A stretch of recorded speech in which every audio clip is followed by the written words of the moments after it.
Did you guys hear that Pete Davidson and Kim Kardashian broke up? They did break up. It's pretty sad. It made me cry before I watched this movie. Dude, I bet Kanye's so happy right now. Bro, yeah, did you see his Instagram post? No. Oh, he posted Skeet Davidson dead. Yeah, 28. It's like a newspaper article Or something like that. Of course he did.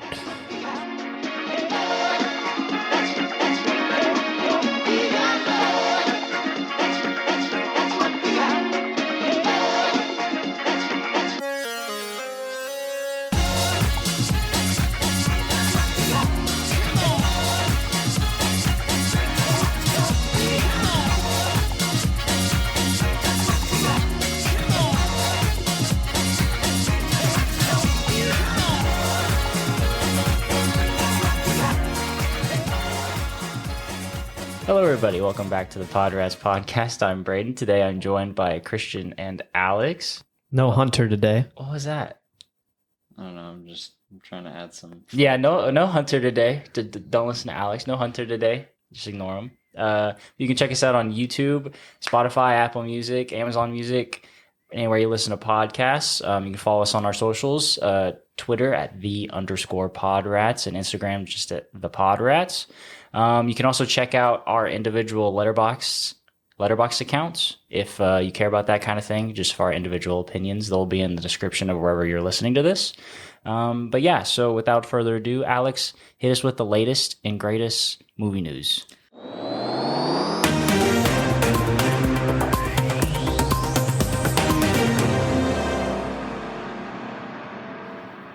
The latest and greatest movie news coming at you. Kung Fu Panda 4 set to 2024 release date.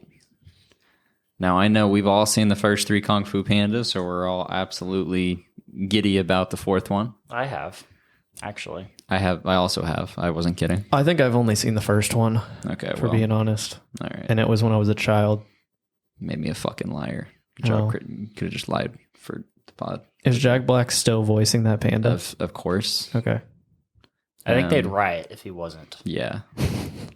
It'd be like if they took Tom, like they tried to make the new Top Gun, and they took Tom Cruise out. It's basically the same thing, the exact same thing. Oh, yeah. Yeah. Is there like a premise to this? Because I don't remember the last movie, so I don't remember if it like leaves the door open for a sequel. Yeah, so it's well, for you guys who don't know, Kung Fu Panda tells the epic tale of a wide-eyed Po whose love of Kung Fu is matched only by an insatiable appetite.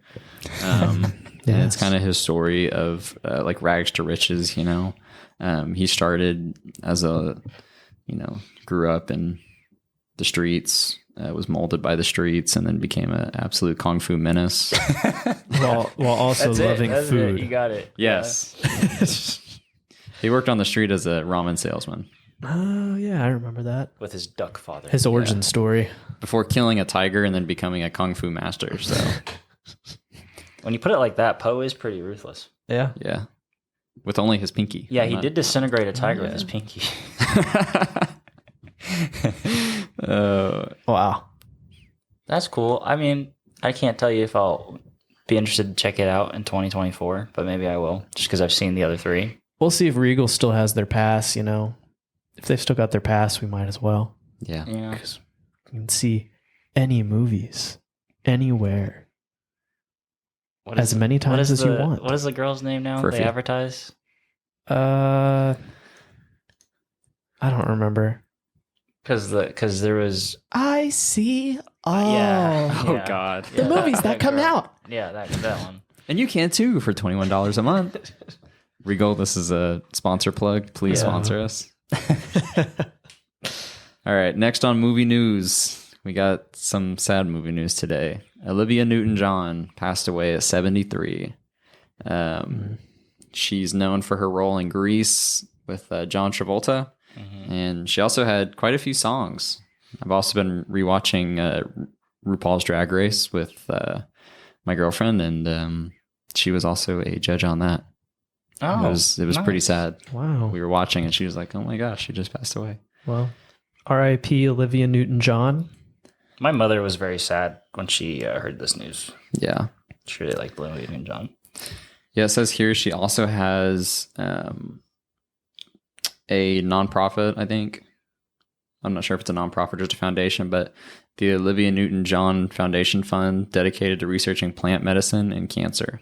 Yeah, didn't she have? She had some type of cancer, right? And that's how she passed. I think was it breast cancer? Or? Yeah, she was diagnosed with breast cancer in 1992, and in May 2017, after 25 years in remission, it had spread to her lower back. Oh, that sucks. Yeah.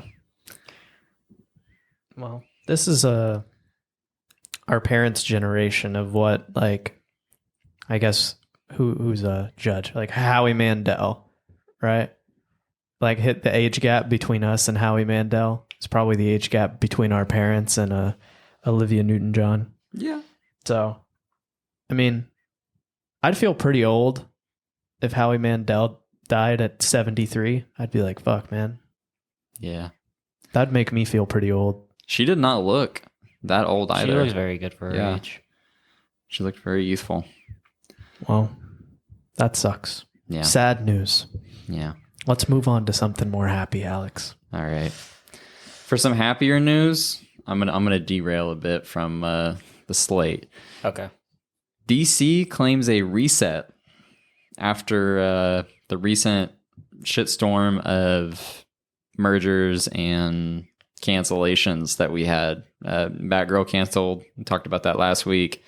And they claim a new 10-year plan, I guess trying to mimic the MCU universe type, Yeah. You see, plans.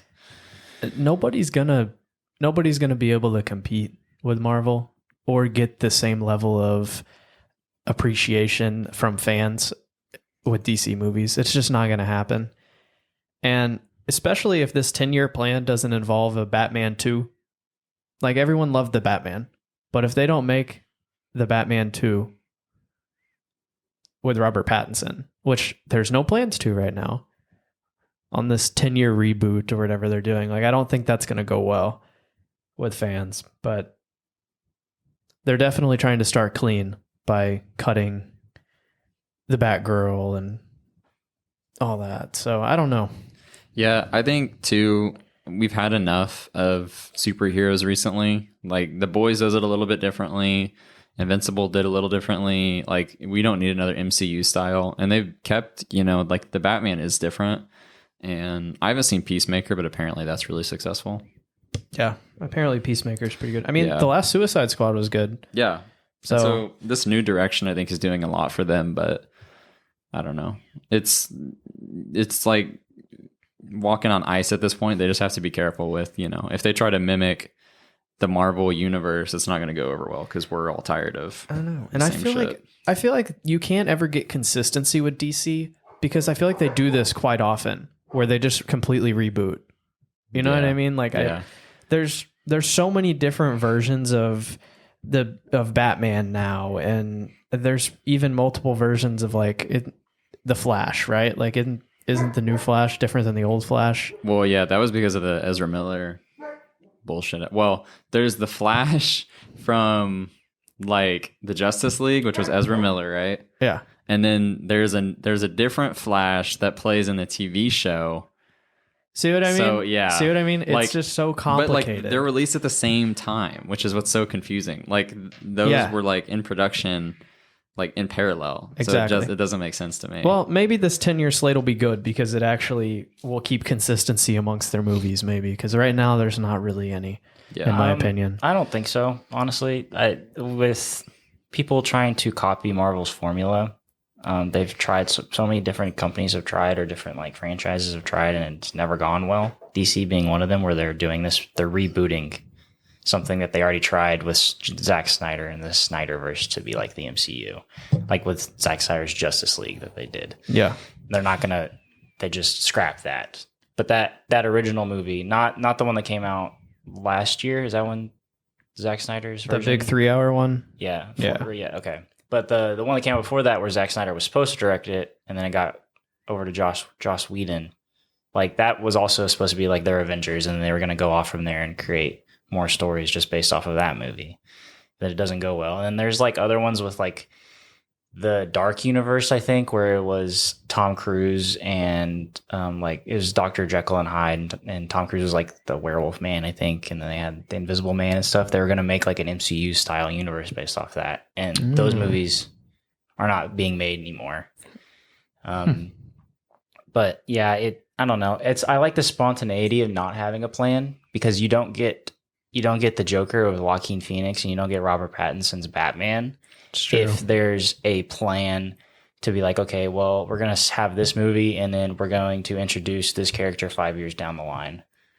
Like, the spontaneity of DC is what makes it different, and I think a lot of people like it as compared to you can have your connected universe of 30-something movies and 10 TV shows of Marvel, and those are all connected, and those characters can interact with each other or something, and one thing in one movie affects another thing and it's a completely separate story, like Endgame or something, or The Blip. Yeah. But then you can also have your whole separate entire movies that aren't connected at all at DC, and they can be their own types of tone and whatnot, because Marvel, they all try to keep the same tone because it's all in the same universe. They're trying to be consistent. Right. But DC, they can make whatever they want. Like the Suicide Squad is completely different than the Batman. Right.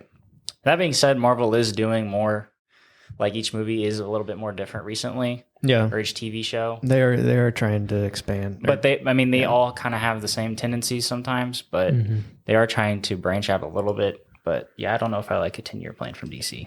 Yeah. Sounds like we're all kind of against it. Yeah. In some way. Well, I'm going to go ahead and pivot. I think Brayden gave us a good bit on that. So we'll go to Jason Momoa calls his Conan remake a big pile of shit. No. He's selling that pile of shit right now, man. Uh-huh. The 2011 Marcus Nispel directed project followed Arnold Schwarzenegger's 1982 action movie of the same name, Conan the Barbarian. I think this is also a DC. Is it? Wait, Conan? Yeah. What is Conan? I have what no universe? idea. I don't think that's a universe. I am Maybe not not. up to date on I'm not up to snuff on my Conan lore to know. Is this a movie that already happened? I think he's so. calling a pile of shit? Because I don't even know. Yes, it was a 2011 movie. Oh, I just Googled Conan and I got Conan O'Brien. That didn't help me. You know, the talk show host. Yes. Yeah. Yeah. Okay, well, since I haven't seen it, I'll believe him. Yeah, so That's- just in case you guys were thinking about rewatching, he was just reflecting this week, and I thought that was a pretty funny blip. He just kind of shit on it. Dude, this is exactly how he got cast in Game of Thrones. Oh yeah. Yeah. No, he Look has at the this same picture. look. Yeah, Yeah. look at this. Yeah. He's got the scars too. Oh Like, yeah. He's got the same Khal Drogo look. He's got the three Yeah. lines on his shoulders. It's probably the same set. Yeah, Game of Thrones They contacted him and just said, "Hey, shift. just walk on over." We're gonna add Yeah. some tattoos and yeah. Mhm. All right, you're good. Okay, well, sucks that movie sucked. I won't be watching it. I Thank guess. you, Jason Momoa. Yeah. And then we have Aaron Taylor Johnson weighs in on the new Kraven the Hunter direction.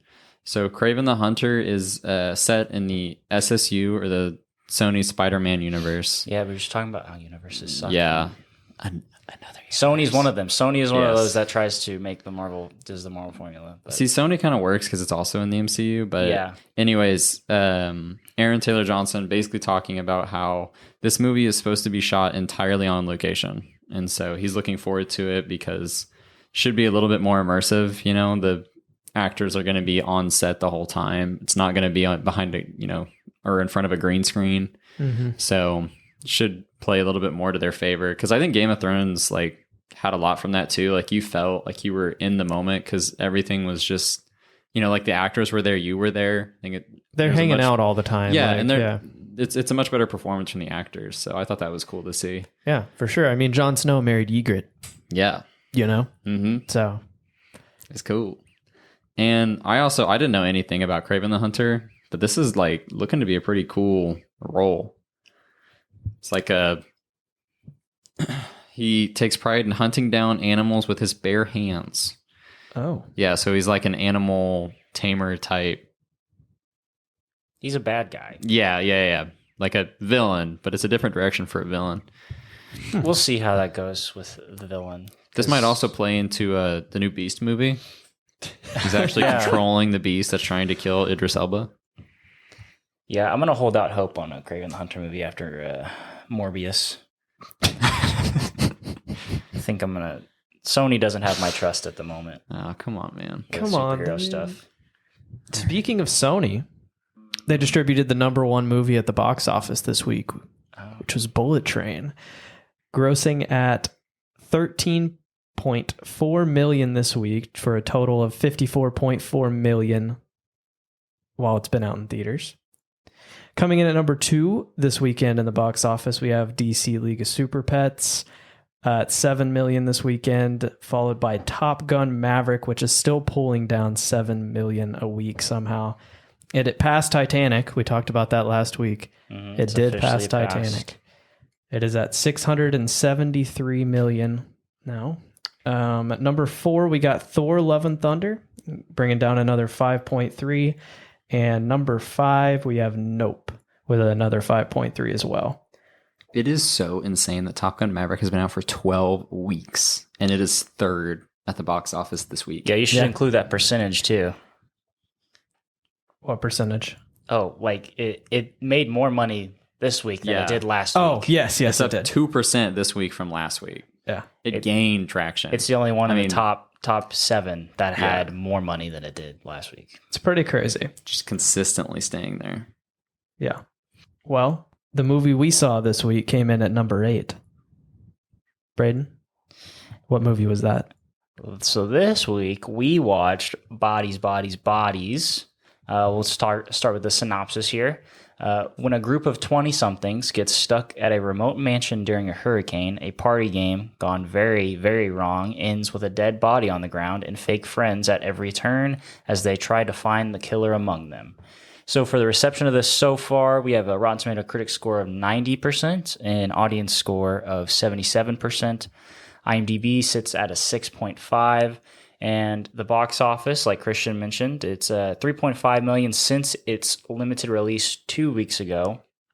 But yeah, so it has a cast of some fairly new actors that you may or may not know. Amanda Stenberg, who plays Sophie, is probably most notably known. Me and Christian found this out yesterday that she was Rue in the Hunger Games. I guess Alex did too. He was there. And then we have Maria Bakalova, who was most notably Borat's daughter in the second Borat film. Rachel Snow, who is in Shiva Baby. You have Chasey Sue Wonders, Pete Davidson, who most people know, and then Mahala Harold, Lee Pace. And I was going to say the other guy, but he's in the movie for about 5 minutes, so don't think he's worth noting. But yeah, and this is directed by Helena Rain. It is her first English, she is her directorial debut for an English film.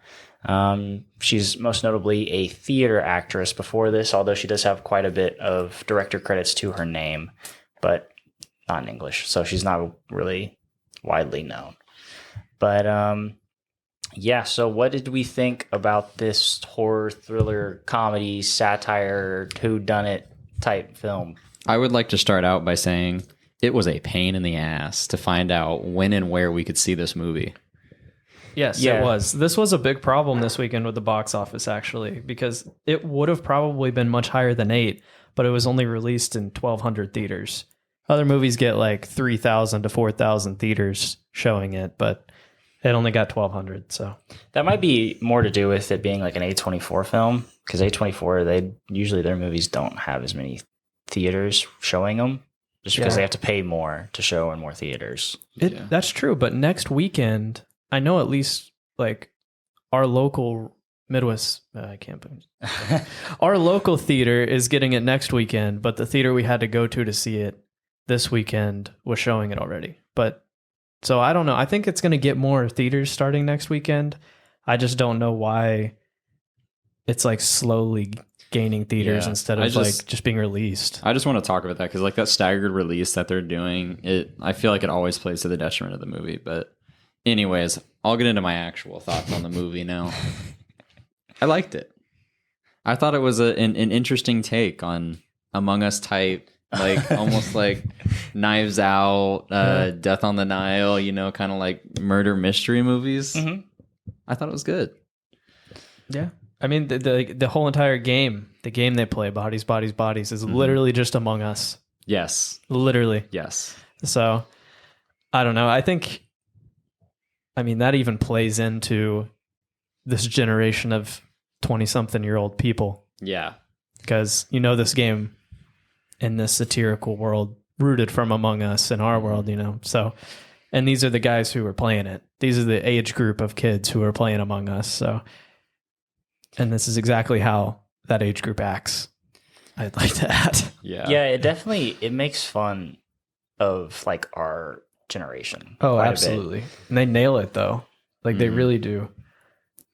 Like when when Alice is talking about the podcast. Alex, I thought that was really funny when Alice started telling about how hard it is to make a podcast. Yeah. Yeah, no, I started cracking up because I immediately thought of I was literally giggling in the movie theater, and I thought it was great because she's like, and then they asked the theme, and she's like, talking to your most talented and what was it? Most talented friends. Yeah, you're like most intelligent and talented friend or something like that, and you're just like, oh my fucking god. Her podcast is probably more cringy than our podcast. Hopefully. Yeah. Okay. We can only hope. Yeah. But I thought the whole movie did a pretty good job of like, because the whole time I was kind of like, I was in the same boat as like them, like the characters, and I was like, you know, who killed who? I was like, what the fuck is going on? Yeah. Because you just don't know. And then like it kind of slowly unravels and you see them go absolutely fucking insane, which is how I would imagine like our demographic actually reacting in this situation. Especially if you were drugged up. Yes, they were like, they were coked drunk. up. Yeah, Yeah. drunk and coked up and somebody dies. Like our generation is not going to respond well to that. No, And they didn't. no. They did not at all. I mean, they literally like after the first Bodies game, and I will say that first jump scare when Pete, I think it was Pete Davidson, right? He goes, at like the stairwell. Oh yeah, that You got guys me. remember that? I jumped. I freaked out. That jump scare got me so bad.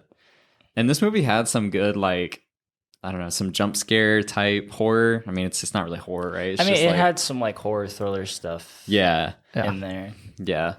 But it did a good job of like keeping tension too, and like making you think the whole time. You're constantly guessing like who fucking did this, like who is the killer, and because it could be any of them. There's all this drama that is going on between the characters that you don't really hear about, and you can just feel the tension, and you're like, oh my god, like who actually killed who? Yeah, I think that was a really fun part of the movie is when you talk about like the tension between the characters is like from the very beginning you can tell with each relationship that there's something going on that we don't know about yet that we learned throughout the movie. And I think that's really cool, just how I wanted to keep watching just so I could learn more about all the characters. But I also had this thing where I don't know how many times I've experienced this in a movie where I just wanted to get to the end. Not so like because I hated the movie and I wanted it to be over. I just wanted to know who did it. Yeah, or something like that. No, But I definitely felt that too. I was like kind of like, because at one point you're just like, there's so many other things that happen. You're like, who the fuck committed the first act? The initial blow. Yeah, to I was start this like, shit. who started the fucking dominoes? Yeah. Of this, because they go down like the most extreme domino fall I've ever seen. So can we go ahead and start talking about the content? Yeah. Okay. I don't Spoiler alert. I don't know if we should say the twist, to be honest. I feel like this is one where you don't have to say the twist. No, we don't have to. We won't say the twist, but can I talk about what happens leading up to it, like during the movie? Yes. Okay. Sure. Like whenever they're all like after the first twist happens and they're all running around like chickens with their heads cut off and they're accusing everybody and they're like, "Oh my god. It's Greg." And then they like only because he's not there. And Alice said he was a vet, and they mistook that and thought he meant like a fucking military vet. Yeah. But like the guy's like 40 too. Like Yeah. there's no like he couldn't have gone to like, I mean maybe he's in Iraq, right? But it's like there's no like war. Yeah. And so then they charge him with knives and they're like, "Why are you freaking out?" how come you're acting like this? Yeah. And it's a bunch of coked up drunk Yeah. kids sitting there like pointing knives at him, and he's like, whoa. He's like, I was sleeping. What do you mean? And I was just like, because like I feel like that's how people our age would actually react. Oh, yeah. And it was so funny, like especially looking back on it. Yeah. Like they did such a good job of like these people flipping the fuck out because they don't know what's going on, and then just being like, let's just kill him.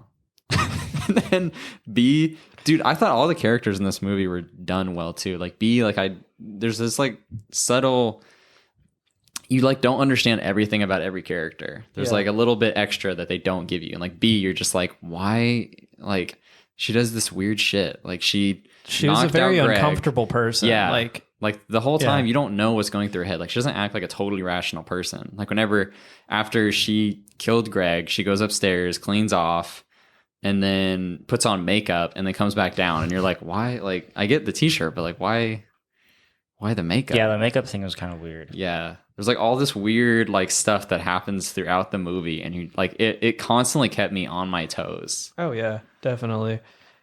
I knew right away. I mean, I think you were supposed to know, but when she went back to put her makeup on initially in the car and left the lights on that thing, I was like, oh, battery's dead. Yeah. 100%.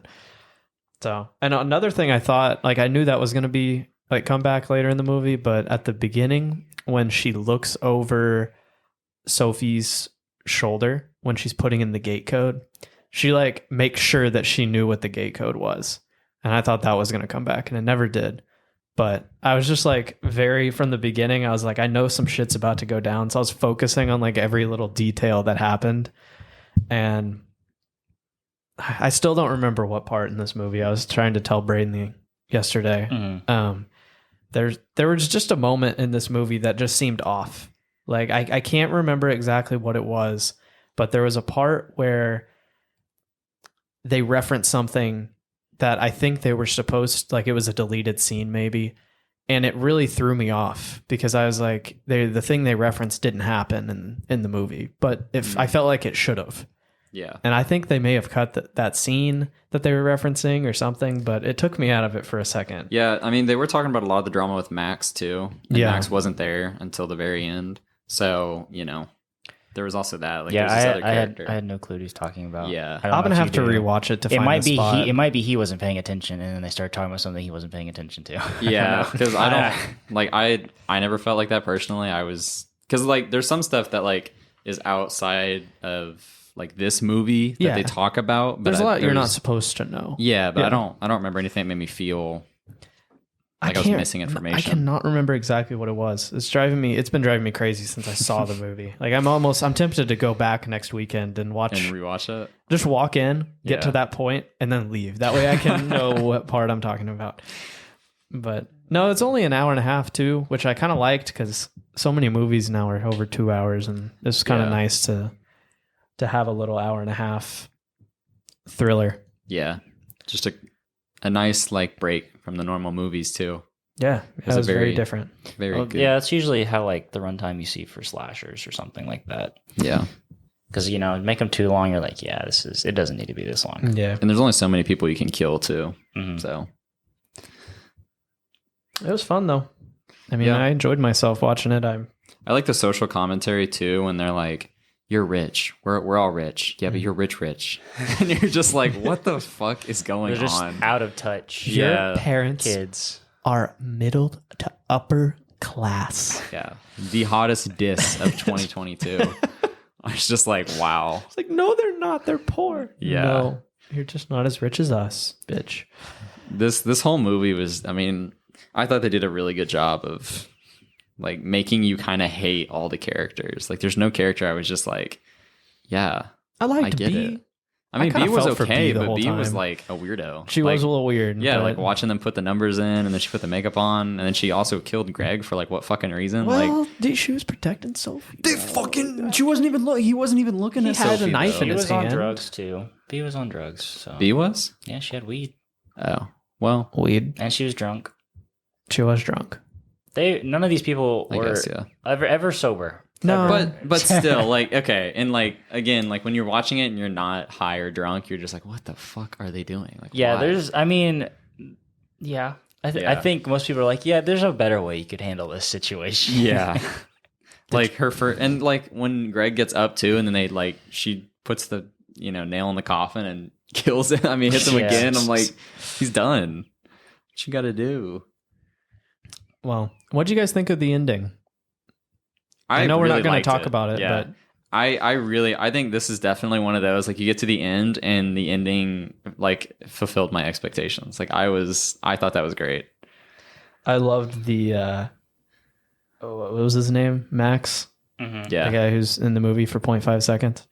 When he shows up at the end and all B says is, I got reception. You hear her phone firing off. That was her sole answer to his, what the fuck happened here? I have reception. The only other thing I didn't understand is when she grabbed the phone and it's like, this isn't my phone. And I was like, how did they find like the other, like it was just in the mud, you know what I mean? Like how did they get David's phone somehow? Like, but yeah, it was a very good ending. I liked it. Well, Brayden? if for TikTokers, if you're an older person who likes TikTok, my father would be this. Yes. He'll probably appreciate this because he loves TikTok, so he'll understand what they're going for. Mm-hmm. I was telling Christian the other day that I didn't expect the twist that happens at the end, but it was a thought that came in my head as soon as after Alice explains to them that Greg was a veterinarian and not a vet. Yeah. Right? And when she said that, I was like, okay, well, I think they might all just be really dumb and paranoid or something, but I don't know. Yeah. It was. I still didn't expect it, but it is something that popped in my head. And I thought it was a very fitting ending for the movie.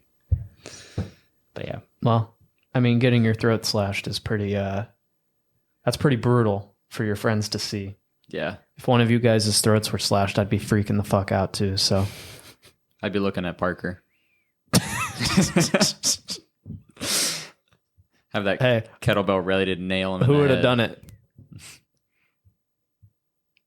Out of us? Yeah. Oh.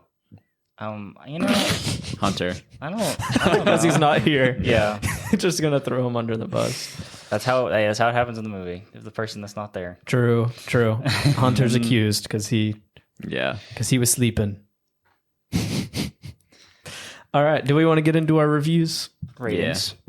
Yeah. I'm ready for my rating. Sorry, Brayden. I do it every week. Yeah, you do.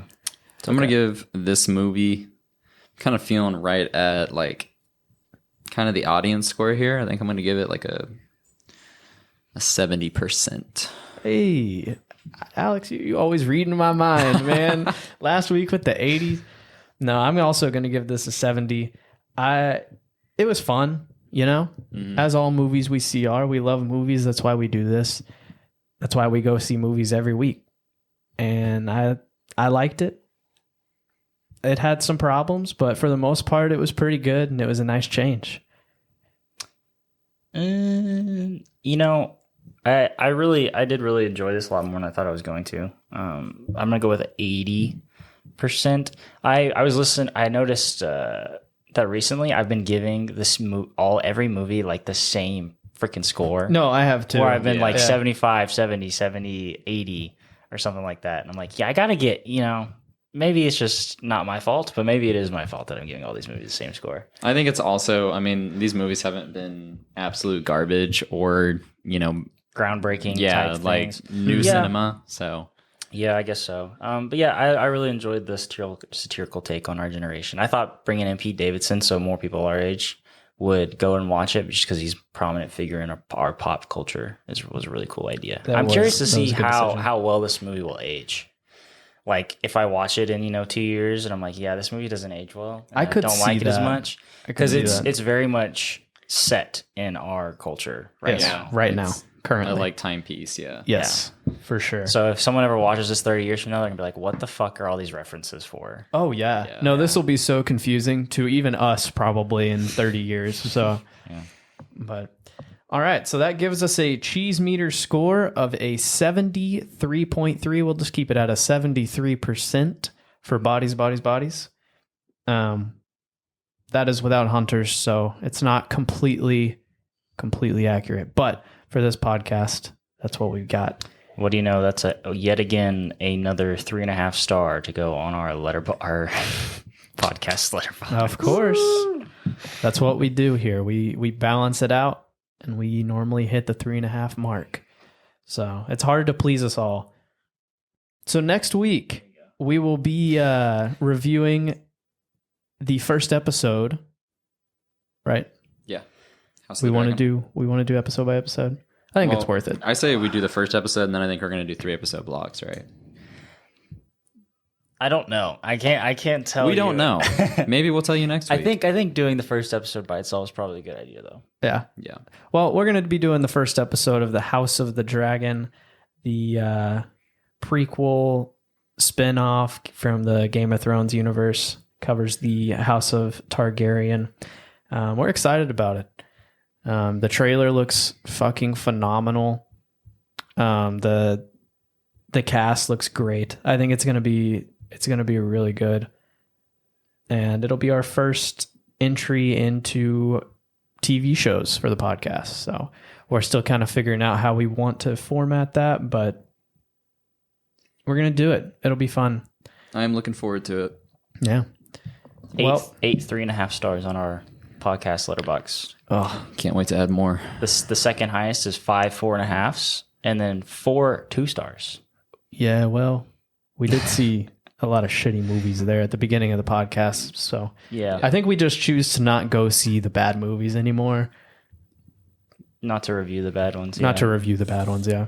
We still go see them, Mm-hmm. but it's hard to get everybody to go see the bad movies. It's hard to get excited to do a whole podcast over a movie we don't like. Yeah, for sure. It's so much effort. Oh yeah, because So podcasts hard. It's so hard to build a following. You have to build a following. You got to organize. You got to get all the guests together. It is tough. Well, thank you guys for listening. If you made it this far, as Brayden said earlier, if you enjoyed what you heard today, you can go ahead and like the video if you're on YouTube, or leave us a review wherever you listen to podcasts. You can follow us on Twitter at @the_PodRats and on Instagram at @ThePodRats. Your support means everything, and we'll be back next week with the House of the Dragon. Until then, put yourself first. Take care of each other. Bye, guys. Bye.